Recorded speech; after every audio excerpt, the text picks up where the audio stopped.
All right, why don't we go ahead and get started? It's a pleasure to welcome you all today to the first of a weekly set of discussions that we're going to have, or conversations that are intended to really help pioneer moms and dads who are facing new challenges as we're all working from home and doing so with our kids, myself included. So welcome to we are all pioneers now in homeschooling, and a special welcome to pioneer parents joining us from all around the country, and also a special welcome to friends of the university who are also attending today. Just by way of introduction, my name is Michael Alfano. I'm the Dean of the Isabel Farrington College of Education at Sacred Heart University. And like I said, I'm also a parent of an 8th grader and an 11th grader who are now homeschooling with us at home. And also my wife actually is a public school educator at the 2nd grade level. So living this from a variety of perspectives. It's my pleasure actually now to introduce our featured speakers today. I'm joined by really two amazing educators, both of whom are members of the Farrington College's Board of Visitors. First, let me introduce Fran Rabinowitz. First and foremost, Fran is a graduate of Sacred Heart University, so thank you for coming back yet again, Fran, and for all that you've done for the university over the years, much appreciated.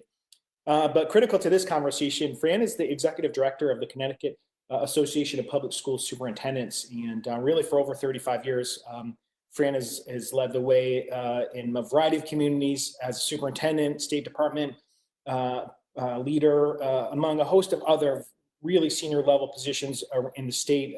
Just a tremendously well-respected educational leader in the state, in the region, and across the country. So welcome, Fran, and welcome back to Sacred Heart. Thank you, Mike, for that wonderful introduction. It sounds so lofty. I'm not sure I'm all those things, but I'm going to try my best.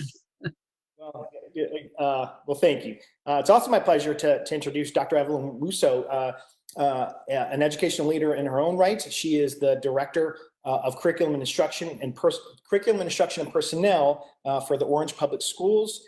She spent her career as, and I'm just glossing over a distinguished set of things, elementary school teacher to a consultant, and has a background in bilingual education as well. So Dr. Russo, thank you so much for joining us today as well.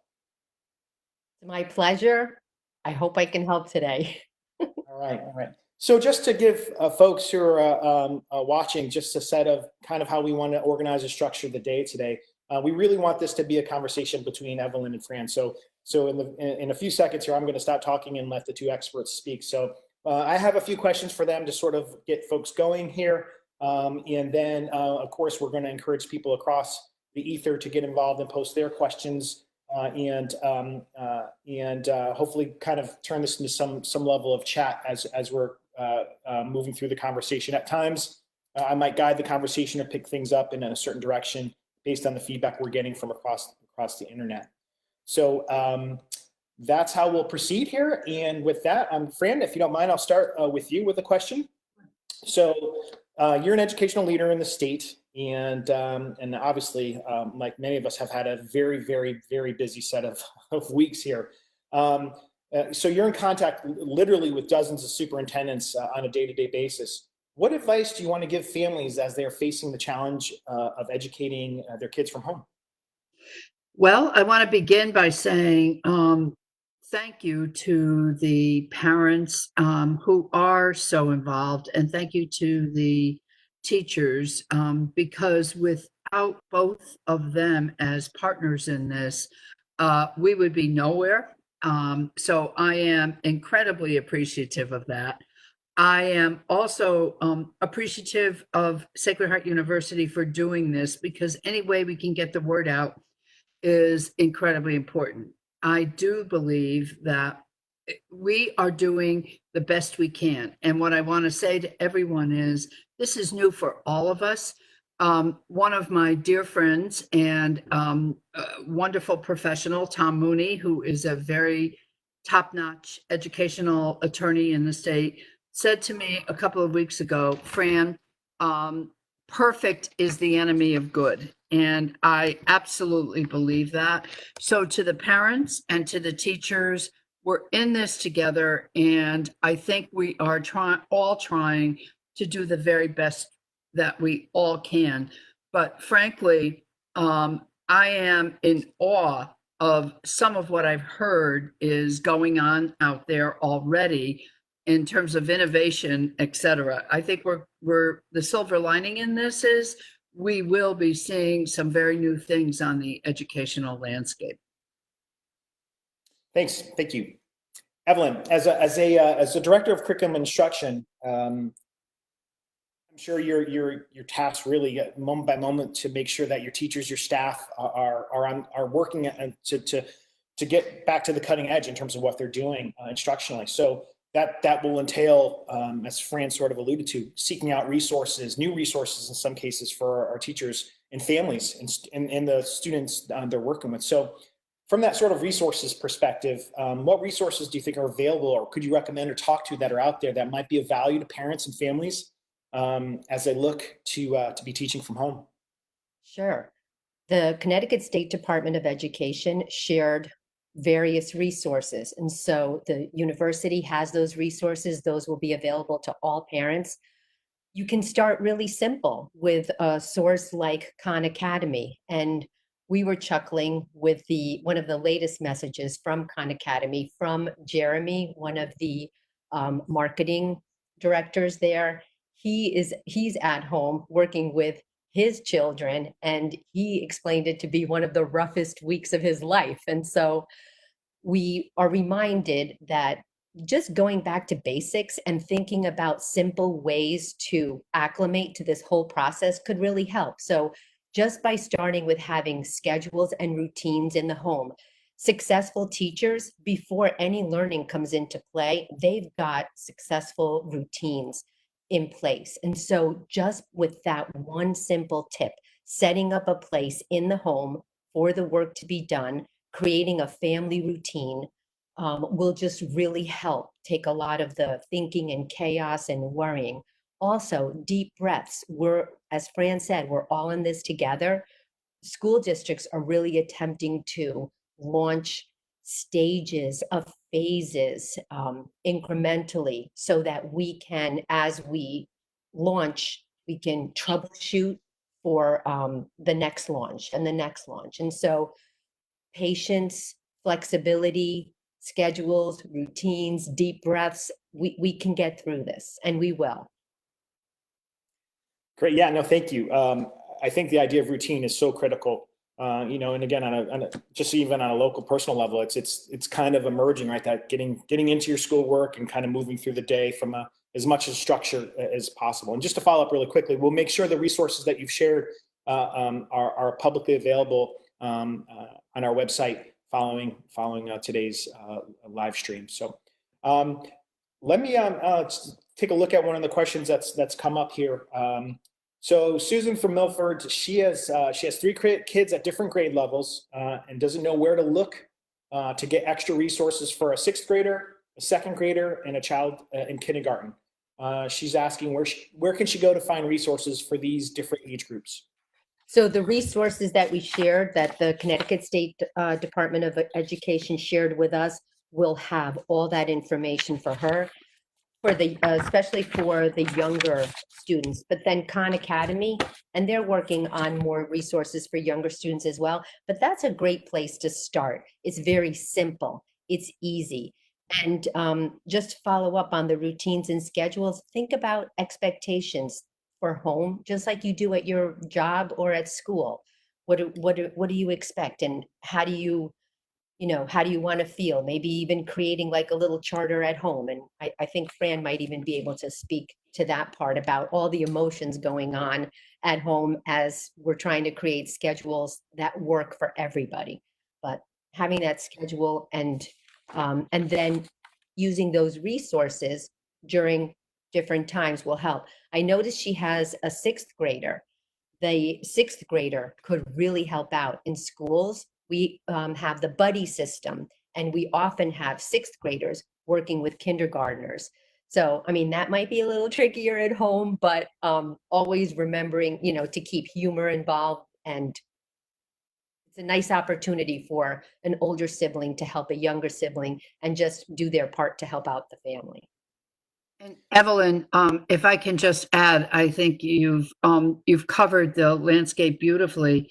I would also say that at the state level and with superintendents, we are certainly encouraging every district to be in touch with the families with resources and with communication. And you mentioned the whole idea of uh, emotions. And I would say to you, this is new to all of us, and we're going to see a variety of emotions. And I think that we need to really be in touch with that, be in touch with our stakeholders, our teachers' emotions, and our parents, and, most importantly, the children. Some of the young children are not understanding this um, wonderfully, and there are resources available also.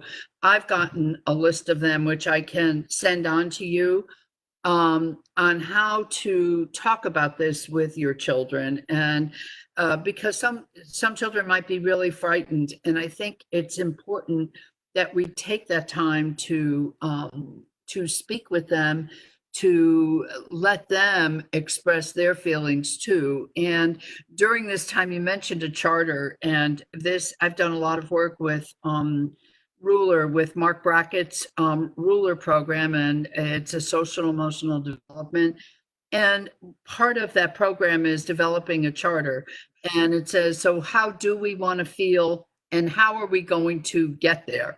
So how are we going to treat each other during this? And how can we come out of this as better individuals all around? Yeah, it actually ties into another question that came up from another alumni, Frank Shelton, who had mentioned, who was asking about balance. Actually, I'm hearing this in discussions in my own family with my second grade. My wife teaches the second grade, so some of the questions and feedback that she's getting from some of the families she's interacting with is, I'm working full time. I'm now working full time from home. And how do we keep these things in balance, right? So, any additional thoughts there, Fran or Evelyn, in terms of good advice for families who are just trying to keep things in balance in terms of managing work and handling, essentially having a school now, a pop-up school in their own homes, in their own kitchens, in some, right? So. Yes, and let me just speak to that on a personal level. I have a daughter who is working from home, and she's an accountant. Her husband is an essential worker, so he's not there, and she has a 9-month-old. And I'm helping out with that. And even though I'm not involved in distance learning, specifically, I understand how difficult that is, because I will tell her, yes, I'll take him for 4 hours today so that you can have a chance to work. And even when I have him, it's very difficult to find that balance between answering my emails or being on a WebEx and taking care of him at the same time. So I get it. What I would say is, I think through all of this, again, the axiom is perfect is the enemy of good. We're going to do the best we can. We're going to also understand that our children are can be very independent learners, and as a matter of fact, it's good for them. So parents don't have to be with them every single moment. They should have assignments from school, etc., that they're working on. And I think many of them can do much of that work alone, on their own. And, the thing is, what I have learned, I also started like Evelyn as an elementary teacher. We always want to take care of our kids and solve all the problems for them. What I've realized is that in this work, it is incredibly important to let them struggle with finding an answer also. So I would say you don't have to be with them every single minute. Plan some things where they're reading on their own, or they're doing a project on their own. And I don't think there's, I'd like Evelyn to add to this, but I don't think there's anything wrong with saying, hey, mom has to do a little bit of work right now. Can you do this by yourself while I'm doing my work? Yeah, so just to piggyback off on what Fran said, classroom teachers face this all the time. If you're pulling a small group, what's everybody else doing? Everybody wants your attention. And so teachers will be providing activities and experiences for students to be working on their own for certain times. But that idea that Fran touched on too about self-navigating learners. So three little things that kids can begin to do is just ask themselves, okay, what do I know here in this assignment? What do I need to practice? And what don't I know at all that I need to learn? And so just even separating those pieces can help out because they can begin to practice on their own. And if students and teachers and parents work on making sure that the learning targets that are coming home are simple and clear in not educational jargon or, but more of like kid-friendly and parent-friendly terms, like I can do, whatever it is, the learning, so that if you distill the learning or what they're supposed to learn just to its most simple, basic form, and then linking to those resources that Sacred Heart is going to share, that the State Department shared, or the Khan Academy, or any one of those sources, to just link to the simple target of what's the outcome. And I mean, they're home all day. So going back to the schedule, and there's nothing wrong with, you know, making your bed, making your bed, helping out, cooking, doing those things. I mean, of course, depending on the age, but helping out with other things. They don't have to do schoolwork from 7 in the morning till 8 o'clock at night. They can do a lot of other things, just identifying the schedule. This is when I'm going to do this. Mom's going to be, or dad's going to be available, or whoever, grandma, aunt will be available at this time. You can let me know exactly what it is that you need to know. Be thinking about it. So, and taking lots of actually breaks, ties- and taking lots of breaks, lots of breaks. So that actually is a good set, because there's questions coming in, that a few here that I'd like to combine that actually piggyback off of what you were both sharing. The first has to do with screen time, in terms of recommendations around reducing screen time. And it kind of ties into another question that we've received around sort of how many hours should kids be expected to be working throughout the day. So I personally can relate to both of these questions. So screen time and how much recommendations for reducing that, because of course this entire instructional medium is screen based, right? And then how much actually time, what's a good barometer, if there even is one, in terms of how many hours throughout the day kids should be on working. And then and just to taper one other question into this, has to deal with really of course everything we're recommending becomes exponentially more complicated when the younger the child we're working with. So we have a question around 4-year-old. How does what we're talking about, how can we work with a 4-year-old based on some of these recommendations you're making? So does that make sense? Try to tie in some of these together. I mean, I could start, Fran. Yes, please do. All right, we're trying to look at the computer or the technology as the portal for accessing experiences and activities. So believe me, on the education side, we don't want it to be all screen time. We're coming up with some recommendations. I can share those with you for the different grade levels. It varies. But so in little increments, and we've tried to develop some of those. And as I said, we'll share those.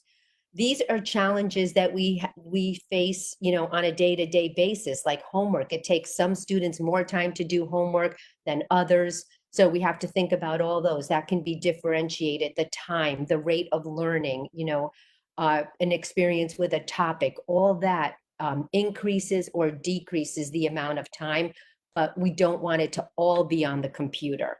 As far as 4-year-olds, we are trying to, and there are several videos we can share with you too, about simple things to do with 4-year-olds that are linked to 80 years of great language resources or research that it's not about being on the computer. It's about what can you do with a book. And so, and for shorter amounts of times, and we can share all that. I can write up something really good for that and share it with you, because we're doing that for our preschoolers as well.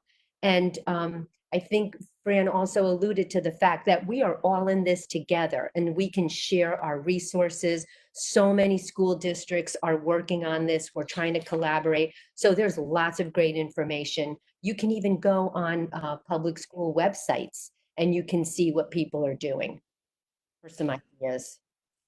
I would agree with Evelyn. And let me just add one piece in here.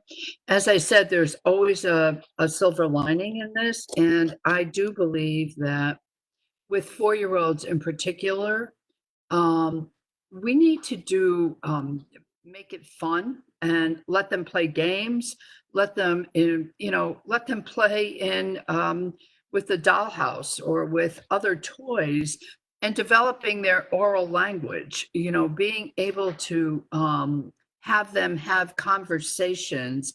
And like Evelyn said, with a book, reading a book and asking them questions about that book, or building with blocks and giving them the opportunity to imagine a city and building that, or drawing it. I just think it needs to be fun, and we've argued about that often at the very early grade levels. We've had a lot of arguments going on, and so it's not just about screen time. It's about, we've argued, is it okay to keep them in their desks, at their desks working, or should they be moving around? And, I'm of the belief that it should be developmentally appropriate, and learning can be a lot of fun at that level. I have another grandson who's 3.5. We're doing transformers that transform into the alphabet letters. Things like that are incredibly helpful, and there are a tremendous amount of resources out there on that. And frankly, I'm going out on a limb here, but I think even some of the TV shows and educational TV shows that are on can really help a great deal, especially if the parents work, with them and can ask them a few questions about it. So I think we all need to take a breath and relax and not worry about it, as much as we are. Your parents are the first teachers. You're doing a lot of great teaching. The kids come to us with much that has been learned from you, and I think you really have to understand that you're doing a great job. And the time on the screen varies, as Evelyn said, from district to district, how they're doing it, but I see it also as a portal for resources. There are some districts that are doing video teaching one-to-one, and that seems to be working well also. But I don't know any district that's doing it for 6 hours a day. It is far less than that. So again, I think taking a relaxed attitude toward it, and being aware of the good things you are doing, both as teachers and parents, is the important piece here. Just one. I think we have time for one more, and what I'm going to do is I'm going to try to combine two questions that came through, and I also want to make sure, and I'm going to probably say it a few more times, is that to remind folks that are watching that all the resources that have been referenced here by both speakers, we're going to make sure that they're going to be on the Facebook page following today's conversation. So again, the resources that we've referenced are going to be available for folks to be able to access when we're done. So the last question, again, trying to combine two that have popped up. Now we're going to be talking about a high school age student. The person has asked about, this is a 10th grade student who struggles with executive functioning skills while facing the constant distraction of distance learning. So you're someone who struggles with executive functioning, and distance learning. It can actually exacerbate that potentially, is essentially what I'm sort of getting at here. So in terms of, and that kind of ties into the larger sort of potentially into the discussion around special education, in terms of how are we in this crisis, and as we're working in our new normal here, addressing the needs of students with special needs, ADHD, speech, social, emotional needs. What are some of the things you're both seeing and doing in your respective work? So we have a kind of a specific ask here around, a high school age student who struggles with executive functioning and is easily distracted, as I'm reading into the question, through distance learning, and a more global response related to special education.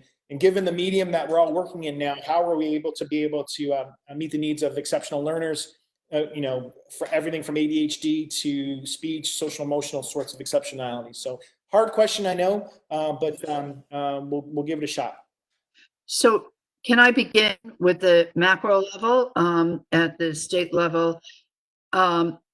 That is an excellent question, and one that we are struggling with at the state level and districts are struggling with. And frankly, there's great struggle at the national level. It's not perfect, but what I have seen is some really great practices, again, about relationships. I would assume that if that student is having trouble with executive functioning, he is or she is identified as either a 504 student or a special ed student. And our special ed teachers in every district are being asked to reach out to each of their students. It isn't perfect, it's not face to face, but it can be on virtual. It can be a telephone conversation, trying to work through some of this with the student. So the parent should expect that from the school district. There should be an amount of reaching out. And frankly, districts, just as all of us, are overwhelmed right now. If you're not getting that, I would certainly make some calls or emails to assure that it does happen. It won't be perfect, and we're struggling with, so how do you do occupational therapy? Speech is, you can do lots of good things remotely with that. I would say that the message has been to all school districts from the State Department of Education and nationally that the emphasis should be on delivery of services. Don't worry as much about convening PPT meetings or doing your triennial reviews. Place your emphasis on how are we going to best meet the needs of our students in this environment. Yes, and on the like at the school level, or the district level, we want parents to know we are working on this and we're preparing and designing plans that I think will be surprising. And we're really working hard to make sure that we deliver services for those students. We're thinking of also learning plans that guide students and help them with that self-navigation piece, those 3 selfies: self-regulating, self-motivating, and then self-assessing. Those will help with the executive function, developing those skills, linked to very clear targets.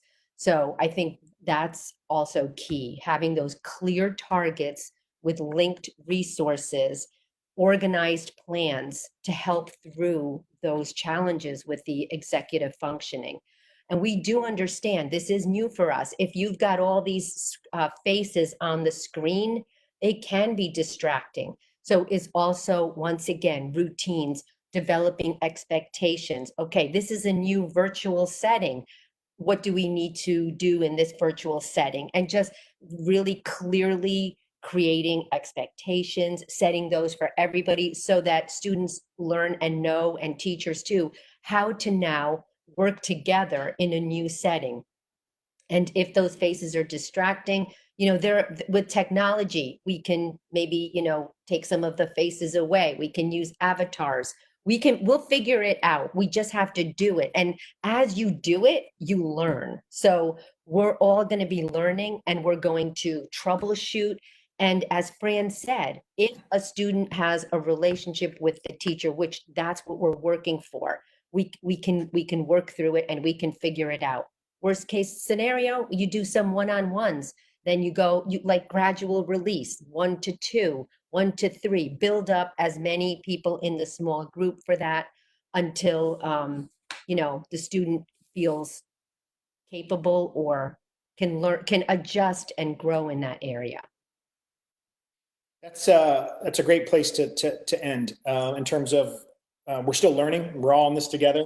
And to Fran's point about there are patterns that are emerging across districts of areas of struggle, and lots of talented folks are doing their best to work with families and students to continue to improve. And on that note of continuing to improve, this was our first go around in terms of having these discussions, and we're all homeschooling now sort of discussion points. We're hoping to do this each week. As I mentioned, there will be resources that are available to those who are watching that will be on our Facebook page. As soon as really when we're done with this, they'll be posted. I would also invite those folks who are watching us and had questions that we just weren't able to get to leave those questions, because rest assured we will respond to those questions to you offline. So and the interesting phenomenon as we were progressing through these last 30 minutes or so is that more and more questions were coming in. So I think we're on to something quite positive here. I want to thank my two colleagues, two guests, for sharing their time and expertise with you, or with you, with me, with everyone who's watching. Again, resources will be available. We're going to be trying to do this each week, so continue to keep an eye open for other announcements around conversations. They will be cross-cutting, I think, in scope, and that's as our new normal continues to evolve in front of us. We want to be at Sacred Heart University. We want to be as proactive as we can in bringing colleagues in and experts like Evelyn and Fran in to work with not only alumni of Sacred Heart, but the broader community, friends of the university as well. So please do join us again. Keep an eye out for those announcements, and we hope to see you here often, or at least until we're through this crisis. So again, thank you, Fran and Evelyn, and to everyone who's able to watch today. Thank you. Thank you to the university. Be well and be healthy. All right. Bye-bye. Okay. Bye-bye.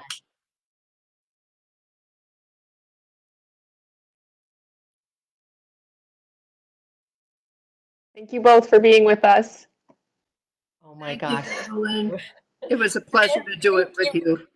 Fran, thank you so much. You're so brilliant. No, I'm not brilliant, Evelyn.